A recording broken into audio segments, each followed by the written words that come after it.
Eliza Vane stood very still at the edge of the rose walk, a pair of garden shears loose in one hand, and did not move when the gate latch clicked behind her. She did not turn first. She did not call the children to her skirts the way a frightened woman might have. She did not let the shears fall. What she did was set them down, quietly, blade against the stone edging, handle toward herself, the way her father had taught her to leave a tool for the next person's hand rather than her own convenience. Then she reached up with 2 fingers and tucked the thin ribbon at her collar an inch lower, until the small shape riding against her collarbone disappeared beneath the linen. Behind her, a boy of not quite 2 summers laughed at something his sister had done with a fistful of gravel, and neither child looked up, because neither child had any reason yet to know that the tall man standing frozen at the garden's mouth, a fashionable woman on his arm, was watching them as if the ground beneath him had developed a sudden and personal grudge. By the time the sun went down that evening, Julian Ashworth, 9th Duke of Renmore, would know 2 things he had spent 2 years arranging his whole life around not knowing. He would know whose children those were. And he would know that the woman he had once called, in front of witnesses, a suitable arrangement and nothing more, had built, in his absence, a life so complete that his return to it would have to be earned rather than granted. The summer of 1814 had come to that stretch of country the way it always did, green and unhurried, as though nothing in it had ever been asked to change. That was the summer Eliza Vane, 23 years old, and the only child of a respected land agent, had married Julian Ashworth in a small stone church 11 miles from his father's estate, with a parson she trusted, and a witness she loved better than most blood relations, and had told no one else at all, because his father was dying, and his father's dying wishes had, for 11 months, governed every door in that family's house. She had not married him for the house at Renmore, or the 11,000 acres attached to it, or the coronet that would some day sit, absurdly, on a head she had once watched fall asleep against her shoulder in a hay barn during a summer storm. She had married him because he was, in the particular stillness he wore like other men wore coats, the only person who had ever looked at her ledgers and her calices and her plain unornamented opinions and called them, without qualification, remarkable. For 11 months that had been enough. She had learned the invisible architecture of loving a man whose family did not yet know she existed, the letters exchanged through his steward, the hours spent teaching herself the management of accounts so that she would never be a burden to whatever life they eventually built together, the quiet certainty, worn like a second skin, that competence was itself a kind of vow. She had not been idle in her devotion. She had been busy in it, the way a woman is busy who intends to be useful to a marriage rather than merely present at one. She had not known, in that green and unhurried summer, that usefulness and love were 2 different countries, and that a man's family could conscript her into the first while denying her the second. The old Duke had been dying since spring, in the slow, argumentative way of men who have organised every other event of their lives and resent this one for refusing an appointment. He had a doctrine, repeated to his son so many times it had worn a groove. A duke's love was not a private matter. It was an obligation to the name. And any affection that could not survive an audit of the name's interests was not love at all, but self-indulgence wearing love's coat. Julian had grown up memorising that doctrine the way other boys memorised scripture. He had grown up too, motherless since the age of 9, in a house where grief had been treated as an inefficiency to be managed rather than a fact to be felt, and where the one time he had cried openly for his mother, his father had told him, not unkindly, that crying changed nothing, and ledgers did. He had built himself, board by board, into a man who did not trust a feeling until it had survived several audits of its own. Eliza had loved that man anyway. She had told herself, in the hay barn summer, that she was patient enough to wait for the audits to finish.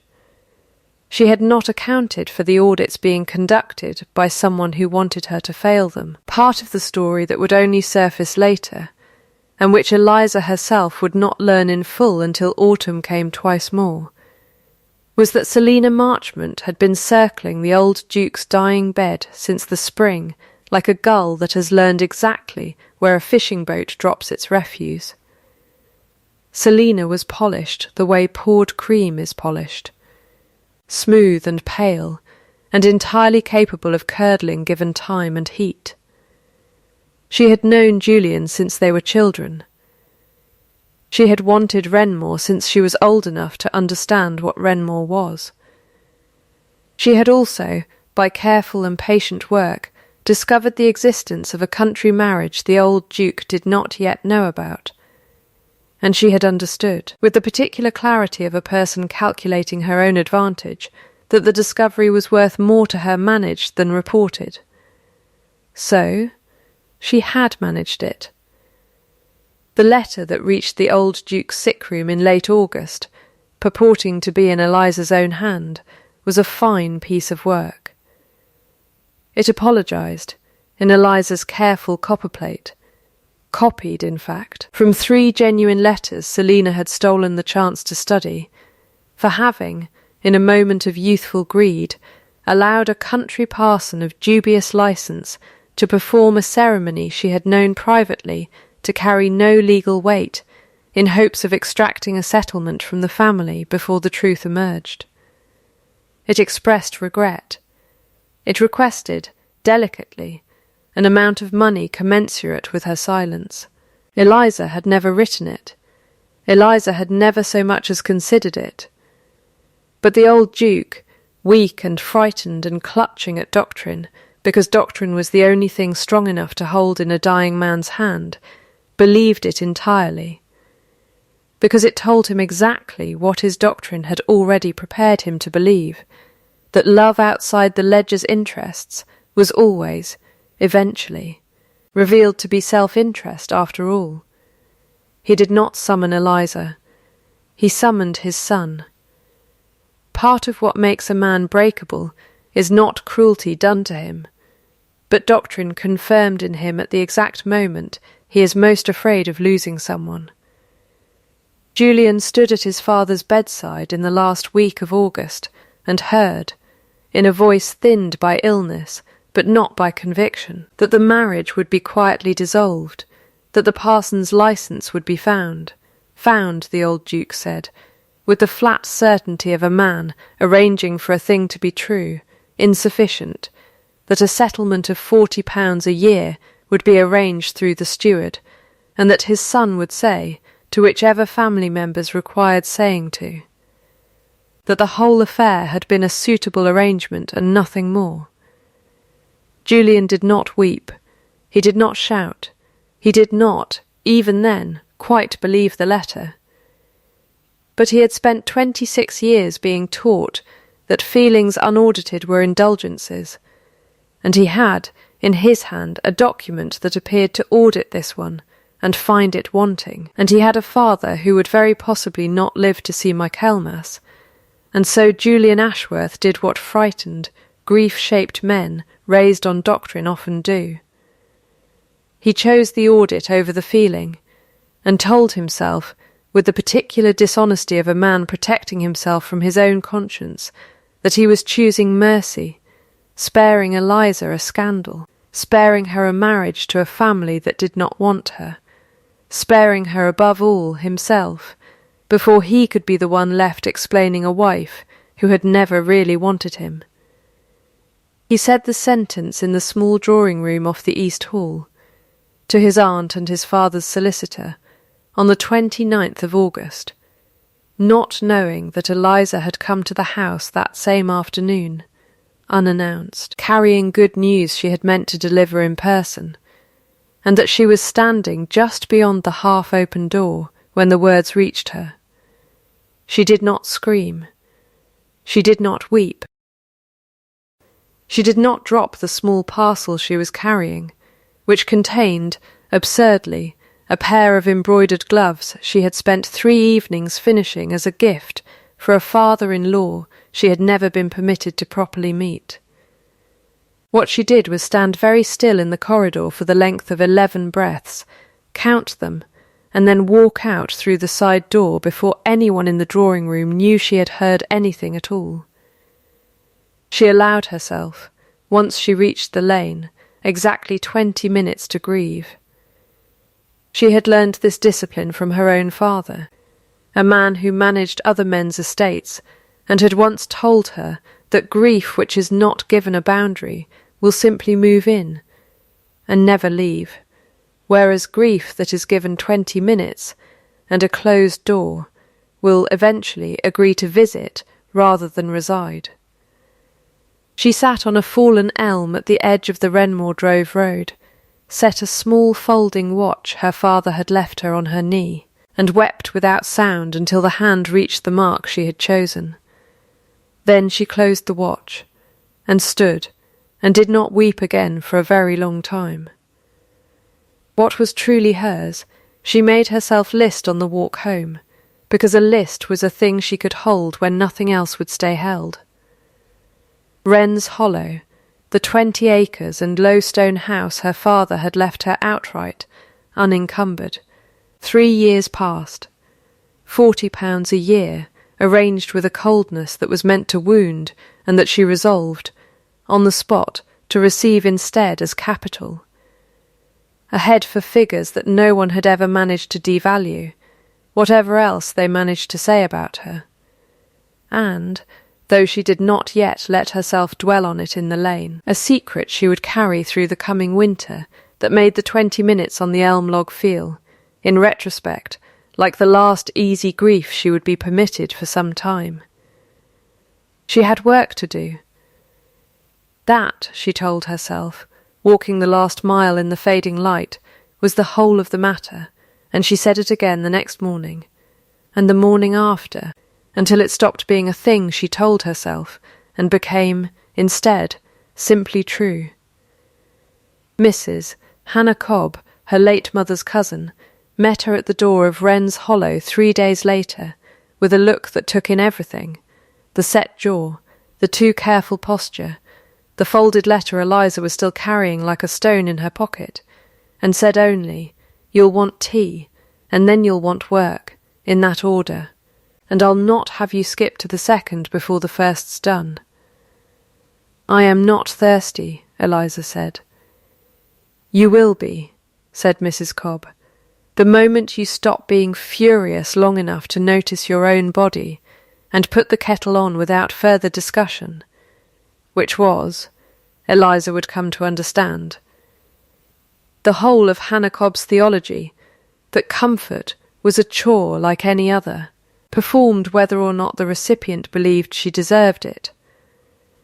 It was Hannah who said, some weeks later, the thing Eliza would carry the way her father's watch had once carried grief on a schedule. "Being needed is not the same as being loved," Hannah said, watching Eliza scrub a column of figures for the 3rd time that evening, though the sum had not changed. "You were needed here your whole girlhood, and you knew the difference then well enough. Don't let a duke's drawing-room teach you to forget it now." Eliza set down the pen. "I don't intend to forget anything," she said. "I intend to remember all of it, in detail, with dates." Hannah looked at her for a long moment, and something that was almost approval moved behind her plain, weathered face. "Then you'll do," she said. "Just fine." Wren's Hollow, when Eliza had inherited it, had been 20 acres of good land run into the ground by a tenant who had confused patience with neglect. The stone house wanted a new roof at the east gable. The lower field had gone to rush and thistle for want of drainage. The one thing the place possessed in abundance was a stubborn, undramatic soundness in its bones, which was, Eliza thought, more than could be said for several grander houses she had lately had cause to consider. She began where her father had always told her a person ought to begin, which was with an honest accounting of the loss before any plan for the gain. She totalled what the land had failed to produce for 6 years running, in bushels and in shillings, and set the figure at the top of a fresh page, and beneath it wrote, in her clearest hand, what she believed it could produce instead, with drainage, with proper rotation, with a tenant who was paid enough to have a reason to care. The local miller, a broad, sceptical man named Ezra Fell, who had known her father and thought little of daughters inheriting land, told her plainly that she would ruin herself digging drains before harvest. She told him, just as plainly, that she intended to dig them after the harvest was in and before the frost. In the 6 weeks the land itself allowed for such work, and that she had already costed the labour at 11 shillings the rod, which was 2 shillings under what he'd paid the year before for a smaller job on his own ground. Ezra Fell did not answer that. He came back a week later and offered his own 2 sons for the digging, at her rate, because, he said, a rate that fair, and that precisely arrived at, was not the rate of a woman who did not know what she was doing. By the second winter Wren's Hollow paid its own way for the first time in a decade, and the surplus, small as it was, went not into Eliza's own comfort, but into the wages of the 3 families who worked it, paid a shilling above the district's custom, and paid on the day promised, which she had learned, from watching her father's dealings all her girlhood, was worth more to a working family than any amount of kindness offered without punctuality behind it. It was Ezra Fell, in fact, who first carried her name to Wrenmore, in the unremarkable way that county gossip carries anything, complaining, at the Corn Exchange, that a woman half his age was underselling him on drainage labour and doing it honestly, which was somehow worse than if she'd cheated. A steward from the ducal estate, a careful grey man named Mr. Grantham, who had once carried letters between Julian and Eliza, and had never fully believed the story he'd been given about how that correspondence ended, heard the complaint, and said nothing, and remembered it. He remembered it again some months later, when the antagonist of this story, though she would not have called herself that, she would have called herself simply thorough, began quietly asking after the terms of a small debt her late uncle had once extended to a land agent named Josiah Vane. A debt Josiah Vane had, in fact, repaid in full 9 years before his death, with a receipt that no longer existed anywhere except, as it happened, in a tin box under Eliza's own floorboards, because her father had never in his life discarded a paid note. Selina Marchmont did not yet know the receipt existed. She knew only that a forged one, drawn in a careful imitation of Josiah Vane's hand, and claiming an unpaid balance of £200, would, in the right hands, prove a very effective lever, should the daughter's small holding ever need to be quickly and quietly removed from beneath her. She was not ready to use it yet. She was, in that season, still occupied with a nearer and more delicate project, which was persuading a grieving, doctrine-bound young duke that his coldness was strength, and that a suitable second choice, made with a clear head and no inconvenient sentiment attached, was the only kind of choice a man in his position could safely make. Julian, for his part, noticed nothing of Wren's Hollow's small triumphs directly. What he noticed was Mr. Grantham's face, once, when the name Vane came up in an unrelated conversation about drainage rates, and the way the steward's expression did something careful and closed before he changed the subject. What he noticed was a single sentence in a market report he had no particular reason to read closely. listing a Miss E. Vane among the smallholders whose grain had fetched the district's best price that autumn. He noticed, in short, the way a man notices a draught under a door he has told himself is sealed, faintly at first, and then with a persistence that becomes very hard to explain away. He did not act on any of it. That winter, he told himself the noticing was nothing. It would be some while yet, before he learnt the cost of having believed that. The winter after the wound, Eliza Vane gave birth to twins in the front room of Wren's Hollow, with Hannah Cobb's hands steady on her shoulders, and a local midwife, who asked no questions she had not been given leave to ask. She named the boy Henry for her father, and the girl Rose for no one in particular, except that the word had seemed, in the exhausted, astonished hour after their arrival, to belong to something that had survived a hard season and bloomed regardless. She told the parish she was a young widow.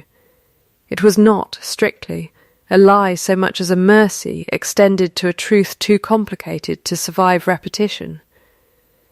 A mercy, she told herself, extended to her children, who deserved to grow up without the particular weight of being explained. She wore no ring on her hand in the village, though a plain gold one hung, always, on a ribbon beneath her collar, warmed by her skin, worn smooth at the edges from 2 years of being turned, absently, between finger and thumb, whenever the day grew long. The man who had married her in that small stone church 11 miles from Renmore was, in those years, becoming someone she scarcely recognised from the descriptions that occasionally reached her. Engaged, unofficially, to Miss Selina Marchmont, harder in manner, the county said, than a man his age ought to be, devoted, above all, to a doctrine of duty so complete that even his own household had begun to speak of him the way one speaks of weather rather than a person. Something to be endured rather than known. What the county did not yet know, because Julian himself had only begun, dimly to suspect it, was that the doctrine his father had handed him like a family sword had cut him rather more deeply than it had ever cut anyone he had used it on. He had spent 2 years being told, by his own conscience, that he had done the responsible thing, the audited thing, the thing that spared everyone a scandal. He had not yet done the harder arithmetic, that a man who spares everyone a scandal by lying to the person who trusted him most has not, in fact, been responsible at all. He has only been afraid, and called the fear by a more respectable name. That reckoning was still some distance off. It would arrive, when it came, in a garden neither of them had chosen for the purpose, on an ordinary afternoon that would stop, for both of them, being ordinary the moment a boy laughed over a fistful of gravel and a girl answered him, and a duke, walking beside the woman he had told himself he might yet marry, felt the entire architecture of the last 2 years come, without warning, apart. The garden at Aldercombe Grange belonged to neither of them. It belonged to Lady Farrow, an elderly, sharp-eyed widow, who hosted a modest summer gathering each year for whichever families in the district she judged worth the trouble of her cook, and who had, this particular July, invited both the Duke of Renmore and Miss Selina Marchmont, and, separately, a Mrs. Vane of Wren's Hollow, whose drainage work she had heard, praised at 3 different dinner tables, and whose company she had decided, with an old woman's stubbornness, that she wanted. Eliza had not known the Duke would be present. Had she known, she would have come anyway, because she had promised herself, on the elm log 2 years before, that she would not shape her life around the avoidance of a man who had not troubled to shape his around the keeping of her. Julian, for his part, had not known Wren's Hollow's Mrs. Vane would be present either, and would not have connected the name to anything at all had Mr. Grantham not, driving him out that morning, mentioned it in passing with the particular carefulness of a man choosing to finally stop protecting his employer from a truth he had guarded for 2 years out of loyalty rather than deceit. Vane, Julian had said, in the carriage, turning the name over. That was, he had stopped. Josiah Vane's daughter, Your Grace, Grantham said, eyes on the road. Eliza. Julian had not asked anything further. He had told himself, in the remaining half-mile, that it would mean nothing to see her, that 2 years and a dissolved arrangement had settled the matter as thoroughly as such matters could be settled, that he was a grown man capable of exchanging a civil bow with a woman from his own past without his pulse behaving like an unbroken colt. He had believed all of that until he came through the yew-arch at the garden's western end, Selina's gloved hand resting on his arm in a manner she had perfected to look both intimate and effortless, and saw, 40 feet distant on the grass, a woman kneeling with her skirts pulled around her, laughing, actually laughing, unguarded, her whole face given over to it in a way he had forgotten a face could be given, while a small girl with his mother's chin, though he did not yet know to call it that, upended a basket of gravel onto her brother's shoes, and the brother, dark-haired and solemn, in the particular way of very small boys deciding whether to be outraged or delighted, chose delight, loudly. Julian did not move for the length of several breaths. He did not speak. He did not, though every instinct in him strained toward it, cross the lawn. What he did, in the end, was exactly what the story had promised, 3 parts and 2 years earlier, that he would eventually be made to do.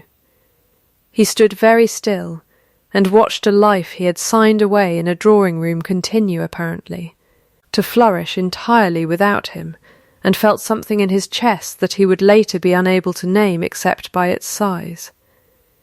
Eliza saw him within the same handful of seconds. She did not startle. She did not call the children closer, though every instinct in her wanted to. She set down the shears she had been using to trim a stray bramble from the path, blade against stone, handle toward herself, the precise gesture of a woman who has trained her hands to be steady even when nothing else in her is, and reached up, unhurried, to tuck the ribbon at her collar an inch lower, so that the ring riding beneath it would stay exactly where it had lived for 2 years, close and unseen, and entirely hers, to decide when, if ever, to reveal. Mrs. Vane, Lady Farrow called, delighted, from the terrace, entirely unaware of the small catastrophe she was about to introduce into her own garden party. Do come and be admired properly, and bring those 2 terrors with you. Your Grace, Miss Marchmont, you must meet the woman who has made Ezraphel insufferable with envy all season. There was, Eliza thought afterward, a particular kind of silence that falls over a garden when everyone present understands that something significant has happened, and no one present is willing to be the first to say so aloud. It was into that silence that she rose, brushed the grass from her skirts, took Rose onto her hip with the unthinking economy of 2 years' practice, and walked the 40 feet across Lady Farrow's lawn toward the man who had once told a drawing-room full of relations that she was a suitable arrangement and nothing more. "Your Grace," she said, and inclined her head exactly as far as courtesy required, and not 1 degree further. "Miss Marchmont." Selina's smile did not waver. Selina's smiles rarely did. It was one of the things that made her dangerous. "Mrs. Vane," she said, with the particular warmth of a woman taking careful inventory. "What a very handsome pair. Twins, are they not remarkable? One hears they so often favour one side of a family entirely." Her eyes moved deliberately from Henry's dark hair to Julian's, and back again, and something in her expression, brief and swiftly smoothed over, told Eliza that whatever else Selina Marchmont was, she was not stupid, and had, in that single glance, understood a great deal. Julian said nothing at all for a long moment. When he finally spoke, his voice came out rougher than he intended, stripped of the smoothness 2 years of careful self-governance had taught him to wear like a second coat. "How old?" he said, and stopped and started again. "How old are they?" "2, this spring," Eliza said. She did not elaborate. She did not need to. She watched him do the arithmetic in real time, watched the particular stillness of a man performing a calculation he very badly did not want to finish, watched it land. "Eliza," he said, very quietly, and it was the first time in 2 years he had said her name aloud to her face, rather than in the guarded privacy of his own thoughts, and something in the single word carried more weight than the whole drawing-room speech had. 2 years before. "I need to speak with you. Alone, if you would permit it." "I would not," Eliza said, pleasantly, and turned Rose's small restless weight higher on her hip. "Not today, and not in Lady Farrow's rose walk, in front of an audience neither of us chose. If you have questions, Your Grace, you may call at Wren's Hollow. I keep regular hours. I am, as it happens, very easy to find. I have been for 2 years. She did not wait for his answer. She turned, gathered Henry's small hand into her free one, and walked back across the lawn toward the yew arch, her spine straight, her steps unhurried, leaving behind her a silence considerably louder than any words could have been, and a duke who stood exactly where she had left him, watching her go, with the particular expression of a man who has just discovered that the ground he has been, standing on for 2 years, was never as solid as he believed. He called at Wren's Hollow 4 days later, not 4 hours, because he had learned in the interval that arriving at a decision and arriving prepared to survive its consequences were 2 different labours, and he was determined, this once, not to confuse the first for the second. Eliza received him in the front room, the same room in which her children had been born, with Hannah Cobb stationed with pointed unsubtlety in the kitchen doorway, and the twins napping upstairs, and she did not offer him tea, because tea, she had decided, was a hospitality he had not yet earned. "You will want to know," she said, before he had fully seated himself, "whether they are yours. I will save us both the indignity of the question. They are. I was carrying them the day I stood in your family's corridor and heard you call our marriage a suitable arrangement and nothing more." Julian's jaw worked once before he answered. "I did not know," he said, "about the children. I want you to believe that first, before anything else." "I believe it," Eliza said. "I never told you. I made that choice with my eyes open, and I will account for it if you like later, but you will not sit in my house and imply that not knowing excuses the rest of it. You knew we were married. You knew it in that church with Reverend Marsh's own hand on the register. And you let your father's solicitor tell you it had never happened, because believing that was easier than fighting for me. I was shown a letter," Julian said, "in your hand, claiming the marriage was, that you had known the licence was insufficient, that you meant to extract a settlement from my father before it came to light." "I wrote no such letter," Eliza said, and something in her voice for the first time in the interview sharpened. "You have known my hand for years, Julian. You had 2 years to ask yourself whether that letter sounded like me, and instead you accepted £40 a year on my behalf and called it mercy." He stopped. Started again. "I was afraid," he said finally, and the admission seemed to cost him more than any of his earlier, smoother sentences. "My father was dying. He had spent my whole life teaching me that love unaudited was indulgence, and there I was, holding a document that appeared to prove the whole marriage had been exactly that. And he stopped a second time. I chose the doctrine. Because the doctrine did not require me to sit with the possibility that I had been wrong about you and lost you both at once. Eliza let the silence hold for a long moment before she answered. The way her father had taught her a hard truth deserved room to land rather than to be rushed past. That may even be honest, she said. It is not, however, an apology. An apology and an explanation are different countries, Your Grace, and you have so far only visited one of them. Then tell me what the other requires, Julian said, and I will provide it. Not today, Eliza said, not with words alone, and not on a single afternoon's asking. Show me. Over time.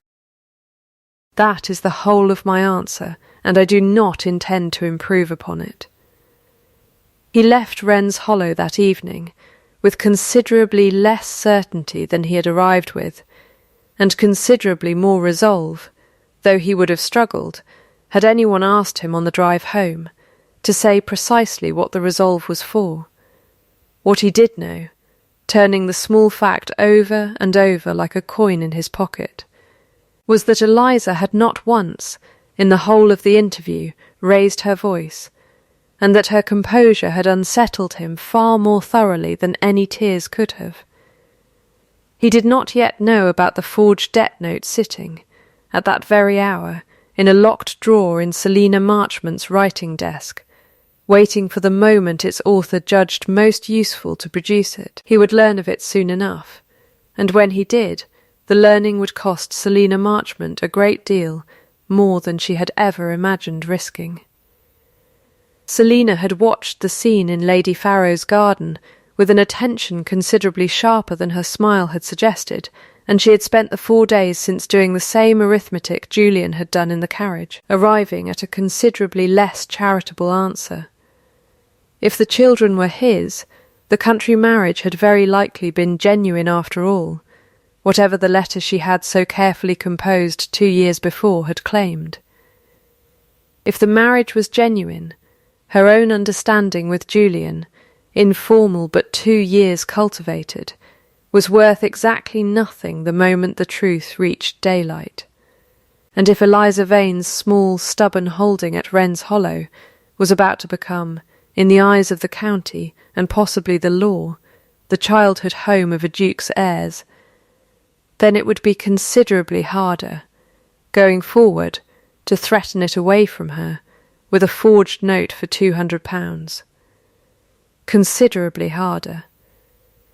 Not impossible. Selina Marchmont had never in her life allowed a closing door to discourage her from finding the handle. She called on a clerk named Figgis in the market town the following week, a thin, anxious man who kept the books for 3 small businesses and 1 moneylender, and who had, 2 years before, been persuaded, through a debt of his own that Selina had quietly acquired and just as quietly threatened to call in, to draft a note in a passable imitation of the late Josiah Vane's hand. She told Figgis the note would be needed within the fortnight. She did not tell him why. Figgis, whose conscience had troubled him steadily for 2 years, and had lately begun troubling him at night as well as by day, said nothing, and went home, and did not sleep. Eliza, meanwhile, had gone that same week to the small stone church 11 miles from Wrenmore, not for the first time in 2 years, but for the first time with a clear purpose rather than a private grief. Reverend Elias Marsh, older now, his hands more uncertain on the register's cover than they had been the day he'd guided Julian's pen across the page, met her in the vestry with the particular gravity of a man who has been waiting some while to be asked a question he already knows the answer to. "They came to me, you know," he said, before she had asked anything at all. 2 years back. A solicitor from Wrenmore, very correct, very sorry to trouble me.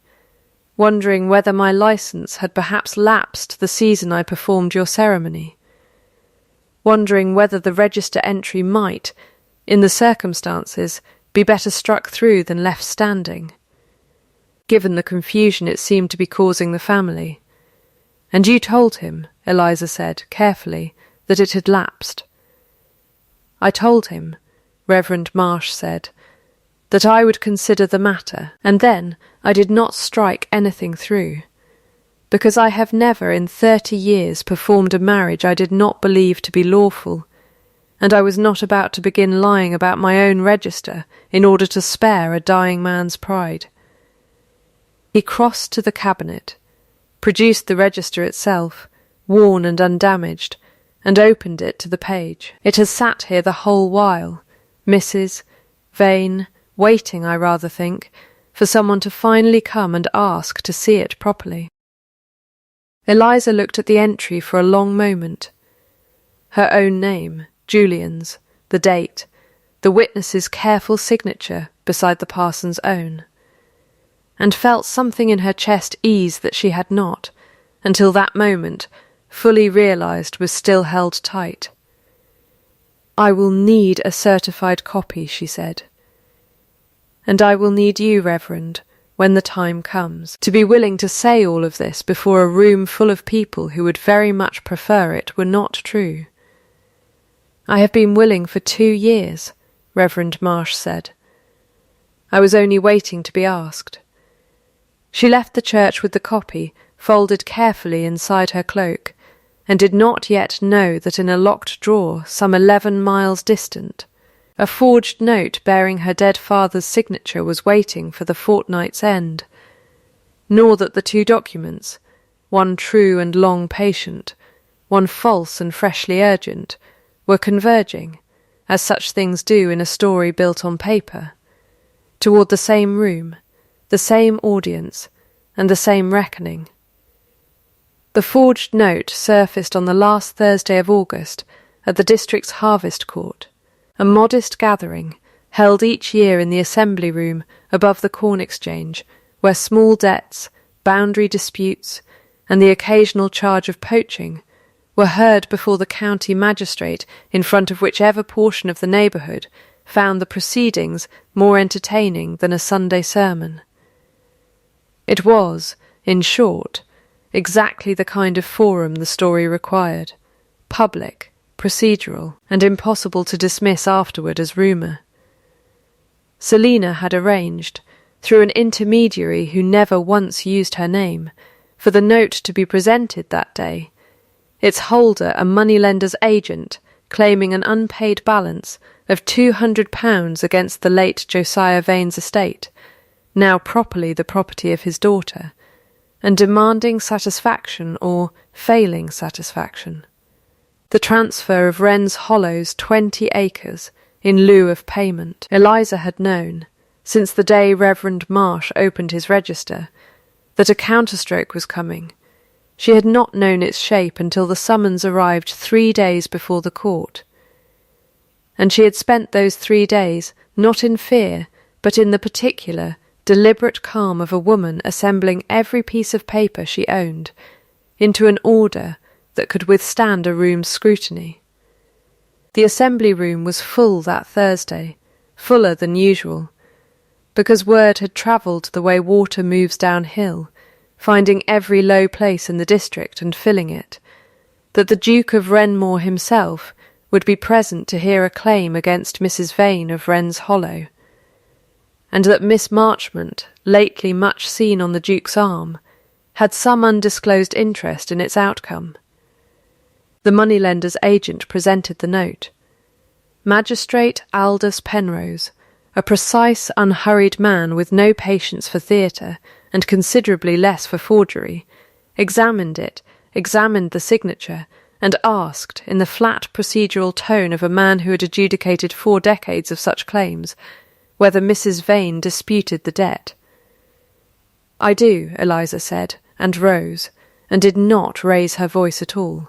"My father repaid this debt in full 9 years ago, with a receipt I have in my possession, and I would ask the court's leave to produce it, along with a second document, unrelated to the debt but material, I believe, to understanding why this claim has surfaced now, rather than at any point in the intervening 9 years. She produced the receipt first, yellowed, precise, her father's own hand alongside the original lender's, the balance marked paid in full, and the date recorded twice, as Josiah Vane had recorded everything twice, out of a lifelong distrust of ink that might one day fade. Magistrate Penrose examined it for a long moment, set it beside the disputed note, and something in his expression, previously unreadable, sharpened considerably. "The hand on this receipt," he said, "and the hand on the note before me, purporting to be the same man's signature 9 years apart, do not match in the formation of a single letter. I would ask, before we proceed further, whether the agent presenting this claim can identify who drew the note on the lender's behalf." The agent could not, or would not.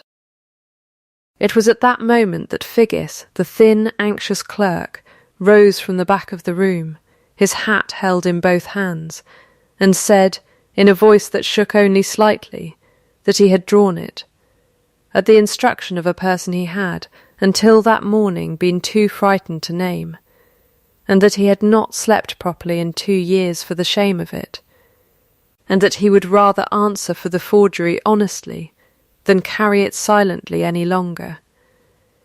The room's turning, when it came, was not loud.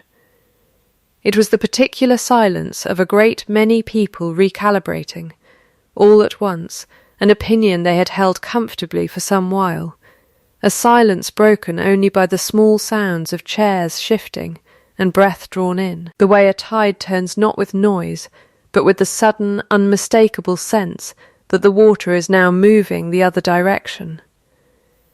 Selina Marchmont, seated near the front in pale blue silk, did not move at all. Something behind her composure, watched closely by a great many eyes that had never before troubled to watch her closely, went out. The way a candle goes out, not through any dramatic gust, but through the simple exhaustion of its own wick. "There is a further matter," Eliza said, into the room's held breath, "which I would ask leave to raise, since we are, all of us, already assembled and already discussing forged and misrepresented paper. 2 years ago, a letter reached the sickbed of the late Duke of Renmore, purporting to be written by me, disavowing my own marriage. I did not write it. I have here a certified copy of the parish register recording that marriage as lawful, witnessed and undisturbed, along with Reverend Marsh, who performed the ceremony and who is present today and willing to speak to its validity himself." Reverend Marsh rose. He did not embellish. He confirmed the register, the ceremony, the witness, and the persistent 2-year-old request from a Renmore solicitor that he strike the entry which he had declined. Julian, who had sat through the whole of the proceeding in a stillness that cost him a great deal to maintain, rose then as well, and the room, already turned once, turned again to face him. "I will not ask forgiveness from this room," he said, and his voice, when it came, was steadier than it had been in Eliza's front room a fortnight before, though it cost him visibly to hold it so. "I owe that to one person, and I will offer it to her, in full, and not as a performance for an audience. What I will say here before all of you, since I said the opposite here 2 years ago in substance, if not in this room precisely, is that Eliza Vane was never a suitable arrangement.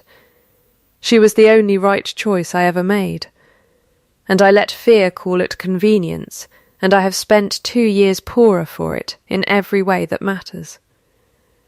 Magistrate Penrose, unmoved by rhetoric on principle but not immune to procedure properly served, dismissed the debt claim, ordered the money-lender's agent to account for his own conduct at a later sitting, and noted, for the record, that the marriage register produced was, in his judgment, entirely in order. It fell to Eliza, in the aftermath, to decide what became of Selina Marchmont, who sat, still and pale, in a room that had finished with her far more completely than any punishment the magistrate could levy. Eliza could have pressed the matter of the debt fraud to its full legal weight. She chose instead to rise once more and say plainly that she would not seek prosecution, provided Miss Marchmont removed herself from the district within the month and troubled no member of her family again. Mercy, offered from a position that no longer required offering it, its cost, she made clear, entirely Selina's own to carry rather than hers to forgive. "I do not do this for your comfort," Eliza said, meeting Selina's eyes across the room's diminishing distance. "I do it because I would rather be the kind of woman my children can watch and understand than the kind who spends her victory making a smaller one of someone else." Selina left the room without answering. She left the district within the fortnight, and would be heard of again only distantly, married eventually to a minor gentleman in a county some considerable distance north, where, it was said, she conducted herself thereafter with a caution she had never previously troubled to practice.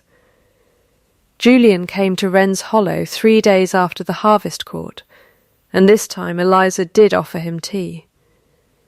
Though she set it down between them with the particular deliberateness of a woman marking, even in small gestures, that trust was a thing extended in increments and not restored by a single public speech, however well meant.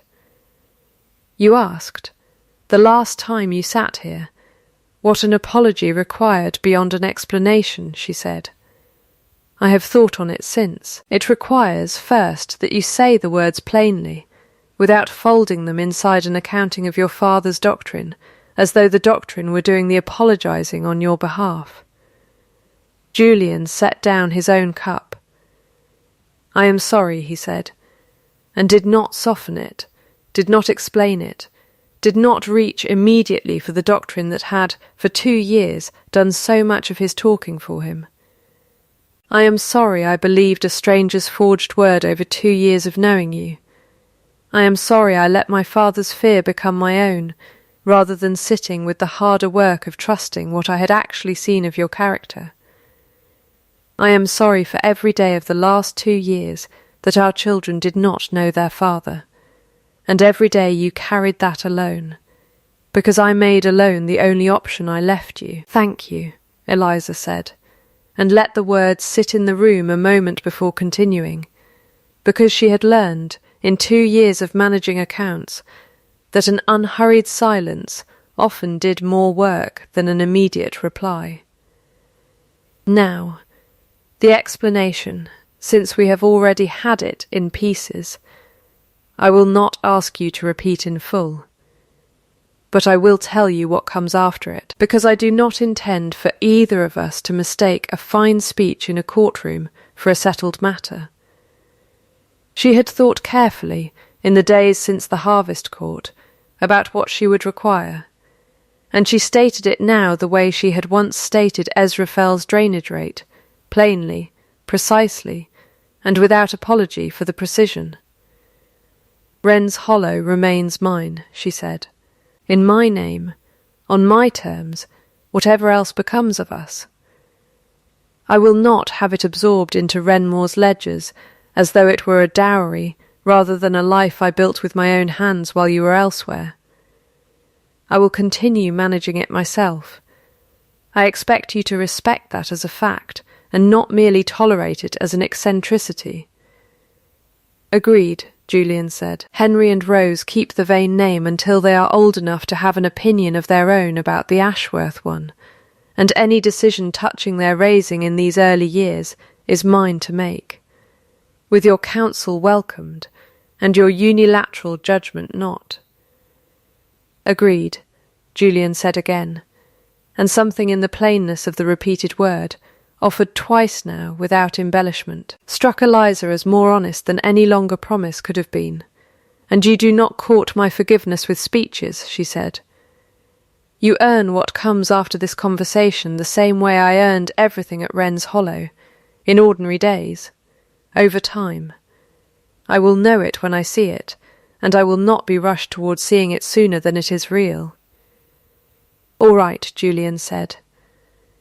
"All right, then," Eliza said, and that, for the moment, was the whole of the treaty between them.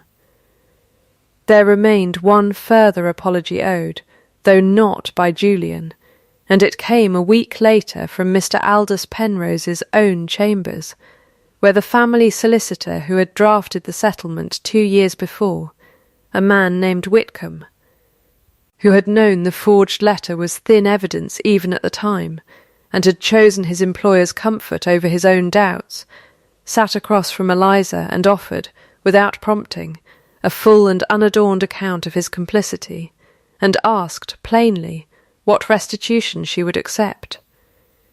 "Tell the truth of it, fully, to anyone who asks, for as long as you live," Eliza said. "That is restitution enough. I have no wish to ruin a man for having once been afraid of his employer's grief. I have considerable wish that he never again mistake a client's comfort for his own honesty." "Agreed," Whitcomb said, and meant it, and kept, as it happened, to the letter of that promise for the whole of his remaining years in practice. The autumn that followed was made, in Eliza's private accounting, not of grand gestures, but of a great many small ones, each of which she noted, in the same careful way she noted a shilling, saved on drainage labour, as evidence accumulating toward a conclusion, rather than proof arriving all at once. Julian moved a chair, without comment, to sit beside hers at the long table where she kept her ledgers, and began, over several weeks, to ask questions about Wren's Hollow's accounts that were genuine rather than performed.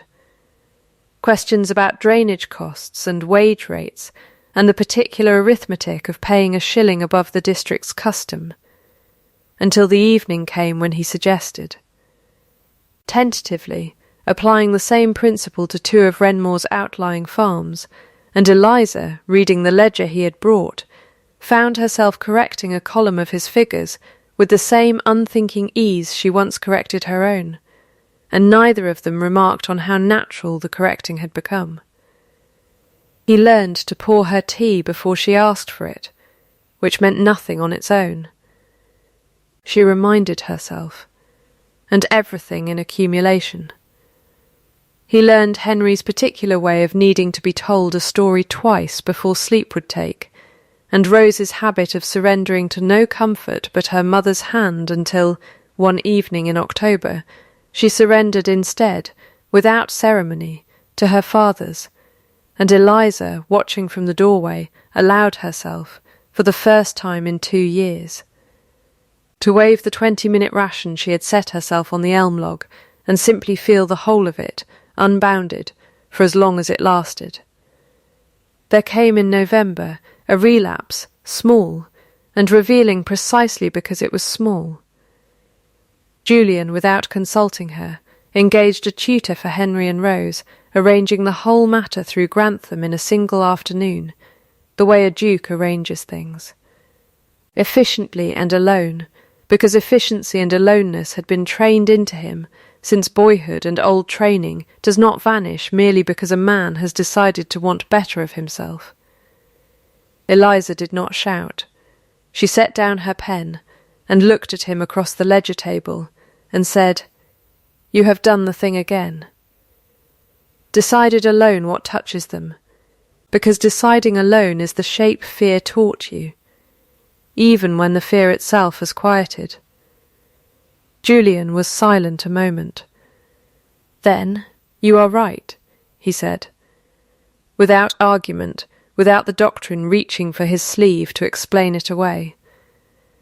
"I will write to the tutor and explain the arrangement is provisional on your approval, and I will not make that mistake again knowingly." And he did, that same evening, and did not make it again, which was, Eliza thought, the entire difference between a man who apologizes and a man who changes. The second kind corrects the pattern, rather than merely regretting the instance. It was on a still evening in December, the fire low, the twins long asleep, that Julian said the thing he had been building toward in ordinary days. Since the harvest court. "I would choose you," he said, "not as an audit survived, not as a suitable arrangement recovered. I have been choosing you in small ways for months now, and I find I would like to go on doing it, publicly and permanently, if you will have the whole of a man who took 2 years too long to learn the difference between his father's doctrine and his own courage." "I know," Eliza said. "I have been watching you choose it." "That is rather the point of requiring proof over speeches. I did not need you to say it. I needed to already know it was true before you said it, and you have, over these months, made certain that I did." "Is that a yes?" Julian asked, and there was, for the first time in a long while, something almost like humour in it. "It is an acknowledgement," Eliza said, "that the answer has been building itself for some weeks, and has finally arrived where we both already knew it was going. And then, because even composure allows itself a small mercy now and then," she smiled, fully, the way she had smiled over a basket of spilled gravel in Lady Farrow's garden, and said, "Yes, all right." "All right, then," Julian said, and that this time was not merely a treaty, but something considerably warmer. 2 years passed, as years do, in a rhythm of seasons that no longer felt, to either of them, like acts of a story still being decided, but like the settled weather of a life already chosen.